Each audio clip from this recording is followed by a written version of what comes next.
Samajwadi party ने उत्तर प्रदेश की Phulpur seat से अमरनाथ सिंह मौर्य को अपना प्रत्याशी बनाया है। वो प्रयागराज और कौशाम्बी में डिस्ट्रिक्ट कोऑपरेटिव बैंक के चेयरमैन रहे हैं। बहुत लंबे अरसे से सक्रिय राजनीति में हैं। अमरनाथ जी जब प्रयागराज पहुंचे हैं टिकट लेकर के, तो जो पार्टी के कार्यकर्ता हैं, समर्थक हैं, फूल माला इस तरह से पहना करके उनका स्वागत कर रहे हैं, अभिनंदन कर रहे हैं। अमरनाथ जी हमारे साथ हैं, उनसे बात कर लेते हैं। बताइए क्या मुद्दे होंगे जिन पर आप चुनाव मैदान में उतर रहे हैं?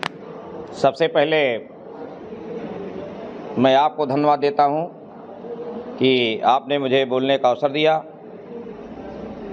दूसरी बात, सबसे पहले मैं अपने नेता आदरणीय राष्ट्रीय अध्यक्ष श्री अखिलेश यादव जी को बहुत बहुत धन्यवाद देता हूं कि जिन्होंने, मैं जब से समाजवादी पार्टी में आया और जो परिस्थितियां रहीं और मैं लगातार काम करता रहा और उन्होंने मुझे 51 फुट से प्रत्याशी बनाया है।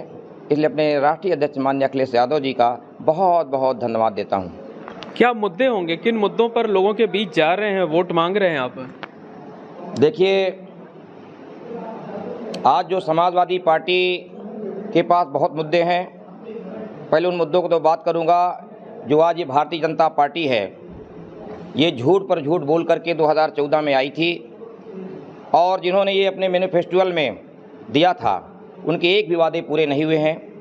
उदाहरण के तौर पर आप देख लिए, इन्होंने कहा था कि नौजवानों को हम 2 करोड़ साल में नौकरी देंगे। इन्होंने ये भी कहा था कि 15-15 लाख खाते में चले जाएंगे। इन्होंने ये भी कहा था कि प्रथम बैठक, वादा किया था किसान भाइयों के सामने जाके प्रधानमंत्री जी ने कि प्रथम बैठक जाते ही हम किसानों का पूरा कर्जा माफ़ कर देंगे। इसलिए 2014 में वादा किए थे, भारतीय जनता पार्टी एक भी वादा को नहीं पूरा की है। लेकिन आप लोग जो वादा करते हैं, जैसे 2022 के विधानसभा चुनाव में भी बड़े बड़े आपने अपने घोषणा पत्र में बातें रखी, उस पर लोग गारंटी क्यों नहीं, उसकी लोग गारंटी क्यों नहीं ले पाते, क्यों उस पर भरोसा नहीं कर पाते? चूँकि भारतीय जनता पार्टी झूठ पर झूठ बोलती है और हमारे नेता आदरणीय राष्ट्रीय अध्यक्ष अखिलेश यादव जी जो कहते हैं वो करते हैं। उन्होंने कहा है कि अगर आने वाले समय में जब इंडिया गठबंधन की जब सरकार बनेगी तो ये 4 साल की नौकरी नहीं रहेगी, 60 साल की नौकरी रहेगी। गरीबों का बिजली मुक्त कर दिया जाएगा और आने वाले समय में करेंगे और किया भी है। आज एम्बुलेंस देख लीजिए, सारी जितनी योजनाएं हैं, आज सड़क, बिजली, पानी से त्रस्त हैं। आज गाँव में चले जाइए आप, जितने गरीबों के घर में इन्होंने मीटर लगा दिया है, आज वो बिल नहीं भर पा रहे हैं। और भारतीय जनता पार्टी क्या है, मैं कहना चाहता हूँ कि चूँकि समाजवादी पार्टी में सर समाज के लोग हैं और वो चले जाइए गांव में, आप तो जाते रहते हैं गांव में, ज़रा उनसे पूछने का काम करिए कि आज किसान कितना त्रस्त है, आज रातों में सो नहीं पा रहा है। ये के वादा क्या, ये हम कह दें कि हम गारंटी है, इससे गारंटी हो जाती है। लेकिन मोदी जी तो कह रहे हैं कि अब की बार 400 पार। मोदी जी को तो कहना क्या, 400 पार क्या, 400 क्या पार हो रहा है आप जान रहे हैं?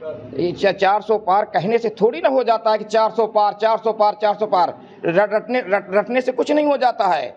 रही बात, इस बार भारतीय जनता पार्टी का सफाया होने जा रहा है। जिस तरह से हम जा रहे हैं, नौजवान आज बेरोजगार है, किसान परेशान है, आत्महत्याएं कर रहे हैं। आप देख रहे हैं बॉर्डर पर जिस तरह से 600-700 नौजवान किसान हमारे मार दिए गए, शहीद हो गए। और आज जानते हैं, अगर उनको कह रहे थे, अगर यही गारंटी है, मोदी जी की यही गारंटी है, इसी बात गारंटी लेते हैं कि किसान का बेटा शहीद हो। मोदी जी की यही गारंटी है कि आज नौजवान का बेटा पढ़ लिख ना पाए। मोदी जी की यही गारंटी है कि नौजवानों के फीस माफ़ हो जाए। मोदी जी की यही गारंटी है कि पेपर लीक हो जाए। ये सब मोदी जी की गारंटी है। गारंटी का मतलब ही नहीं है। मोदी जी ने 10 साल में किया क्या? मन की बात की, हमारे मन की बात जानी, किसानों की मन की बात जानी, नौजवानों की मन की बात जानी, मगर एक भी काम नहीं किया है। आज जब हार गए, पहला चुनाव उन्होंने झूठ बोल के किया, दूसरा चुनाव राष्ट्र के नाम पर लड़ा, तीसरा चुनाव राम के नाम पर चलने जा रहे हैं। मैं आपके चैनल के माध्यम से कहना चाह रहा हूं, ये इनके विदाई का वक्त आ गया है। जो 2014 में आए हैं, 2024 में नहीं आएंगे।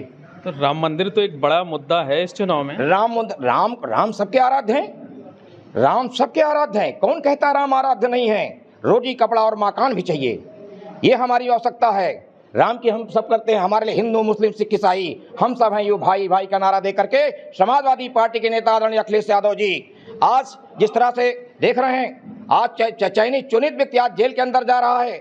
जो जा रहा है, जो भी व्यक्ति भारतीय जनता पार्टी में आ जाता है वो वॉशिंग मशीन की तरह साफ हो जाता है। और जो दूसरे जो आज विपक्ष को जिस तरह खत्म करने की साजिश की जा रही है, ये लोकतंत्र बचाने का चुनाव है। आज केवल फूलपुर के नौजवानों ने, किसानों ने, मजदूरों ने, शिक्षक वर्ग जिस तरह से आज परेशान है, जिस तरह से शिक्षा मित्र परेशान है, आज मन बना लिया है आने वाले जो है 25 तारीख को भारतीय जनता पार्टी कैंडिडेट की जमानत जब्त होने जा रही है। भाजपा को कितनी बड़ी चुनौती मानते हैं? अरे कोई चुनौती नहीं है, जिसके साथ नौजवान हो, किसान हो, पीडीए हो, आदरणीय अखिलेश यादव के साथ सब जुटे हों, कोई चुनौती नहीं है। ये तो साफ दिखाई दे रहा है कि भारतीय जनता पार्टी अपने अंतर कलह से लड़ रही है, ये चुनाव नहीं लड़ रही है, वो अपने अंतर कलह से जूझ रही है। यहाँ कोई चुनाव है ही नहीं है 51 फूलपुर में। अच्छा, जो फूलपुर की सीट है बड़ी ऐतिहासिक सीट है, इसने देश को प्रधानमंत्री दिए हैं। पंडित जवाहरलाल नेहरू यहाँ से 3 बार प्रधानमंत्री रहे, जनेश्वर जी रहे, विश्वनाथ प्रताप सिंह रहे, तो कितनी बड़ी ये जिम्मेदारी है या चुनौती है ये? देखिए, हमारे नेता आदरणीय अखिलेश यादव जी ने हमें कुछ सोच समझ के जिम्मेदारी दी है। मेरा राजनीतिक लंबा इतिहास रहा है। मैं जनता दल से राजनीति शुरू किया था और बहुजन समाज पार्टी में मैं लंबे अरसे तक था और 2 बार डिस्ट्रिक्ट कोऑपरेटिव बैंक का चुनाव घोषित था इलाहाबाद और कौशाम्बी था। और जो ये 51 फूलपुरी नहीं, मेरा डिस्ट्रिक्ट कोऑपरेटिव बैंक के साथी है, कोऑपरेटिव सेक्टर के साथी हैं। हर गाँव में मेरा एक साथी है, मेरा एक जानने वाला है, वो सब जानते हैं कि अमरनाथ मौर्य जहाँ कोऑपरेटिव सेक्टर वाले देते हैं। हर वर्ग के लोग आज मुझे पसंद करते हैं, हर वर्ग के लोग मुझे आज पसंद कर रहे हैं। और ये फूलपुर में आदरणीय राष्ट्रीय अध्यक्ष जी को तो फिर धन्यवाद देता हूँ, क्योंकि उन्होंने सोच समझ के लड़ाया है। उन्होंने देखा, मेरे संघर्षों को देखा, जिस तरह से मेरा इस बार टिकट कटा था, मैंने धैर्य पूर्वक रखा राजनीति में। और अपने नेता आदरणीय अखिलेश यादव जी ने मुझे आश्वासन दिया था कि आने वाले बदलाव होगा इस बार फूलपुर में। अरे बदलाव तो निश्चित ही है, आप देख नहीं रहे बदलाव नहीं। जब नौजवान बेरोजगार है, रोजगार मिल नहीं रहा, पेपर लीक हो रहा है, इलाहाबाद विश्वविद्यालय में फीस बढ़ाया जा रहा है, दूध दही पर जीएसटी लगाई जा रही है, तो बताओ ये भारतीय जनता पार्टी क्या कह रही है? आप अपने आप लिख दो कि इतने की गारंटी है, इनकी एक भी गारंटी नहीं है। इस बार देश में इंडिया गठबंधन की सरकार बनने जा रही है और फूलपुर की जनता, मुझ जैसे कार्यकर्ता को इस बार टिकट मिला है और भारतीय जनता पार्टी को हरा करके समाजवादी पार्टी का परचम लहराने का काम करेगी। लेकिन जो फूलपुर है वो डिप्टी सीएम केशव प्रसाद मौर्य का गृह नगर है, वो इसी क्षेत्र में रहते हैं, तो उसका तो असर पड़ेगा। देखिए, सवाल डिप्टी सीएम का नहीं है, सवाल ये है कि नीतियों का है। भारतीय जनता पार्टी में जो भी रहेगा, चाहे पिछड़े, दलित, कमजोर समाज के जो भी लोग हैं, वो अपनी आवाज़ को नहीं उठा पा रहे हैं। जिस तरह से 69,000 शिक्षकों के भर्तियों में घोटाला किया गया, जो पिछले समाज के लोग नेता बनते हैं, उनके घरों में हमारे नौजवान जाने का काम किया, उनकी एक बात सुनने का काम नहीं किया। इको गार्डन में बच्चियां रो रही थी, जिस तरह से इन्होंने काम किया, पिछड़े समाज में पैदा हो जाने से, दलित समाज में पैदा हो जाने से, जब परम पूज्य बाबा साहब डॉक्टर अम्बेडकर के संविधान पर आज धज्जियां उड़ाई जा रही हो, ये लोग अपने स्वार्थ के लिए। सवाल मेरा ये है कि डिप्टी सीएम के क्षेत्र में साइकिल दौड़ पाएगी? सवाल ये नहीं है, सवाल ये कोई किसी का क्षेत्र नहीं होता है। जिसको संविधान में प्रदत्त बाबा साहब अम्बेडकर के अदत्त चुनाव लड़ने का अवसर होता है, उसका क्षेत्र बन जाता है। उसके पहले मेरा क्षेत्र था, इसी विधानसभा से वो जमानत नहीं बचा पाए थे जिनका आप नाम ले रहे हैं। मैं एक बार 24,000 वोट पा करके, उस समय जिस पार्टी में था वो पार्टी कमजोर थी, उसके बाद भी मैं 17 राउंड चुनाव जीता था। एक कार्यकर्ता साथी जो पुराने मुझे जानते हैं, तो कोई किसी का क्षेत्र नहीं होता है, जिसको पार्टी अवसर देती है। आज आदरणीय अखिलेश यादव जी ने मुझे अवसर दिया है, ये मेरा क्षेत्र बनेगा और समाजवादी पार्टी का क्षेत्र बनेगा।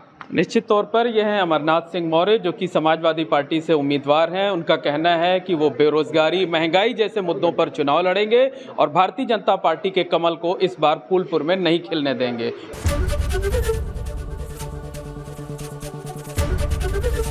एबीपी गंगा, खबर आपकी, जुबान आपकी।